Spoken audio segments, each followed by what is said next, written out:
ఉన్నతిని ఆ స్థితిని బట్టి అవి తగులుతూ ఉంటాయి. అన్ని పాపాలు ఇదే జన్మలో అనుభవించాలని లేదు. అన్ని పాపాలు వేరే జన్మలో గూడా జనరేట్ అవుతాయని లేదు. అది పాపం యొక్క తీవ్రత ఆ స్థితిని బట్టి. చూడండి, గోహత్య, బ్రాహ్మణ హత్య, సాధు హత్య మహాపాపం. ఎన్ని జన్మలకైనా అవి తీరవు. అట్ ద సేమ్ గో నింద, బ్రాహ్మణ నింద, సాధువు నింద, కన్న తల్లి నింద, తోబుట్టువైన చెల్లెలి నింద. ఈ 5 మందిని నిందించడం, తూలనాడడం, వ్యంగ్యంగా మాట్లాడడం, దురుసుగా ప్రవర్తించడం, వాళ్ళని కొట్టినా, తిట్టినా, ఏ వంకగా వాళ్ళతో అసభ్యకరంగా ప్రవర్తించినా అది ఈ జన్మలోనే తగులుతది. ఇవి ప్రమాణాలు.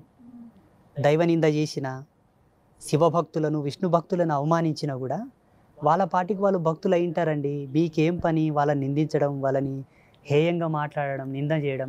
అవి ఈ జన్మలోనే అనుభవించాలి.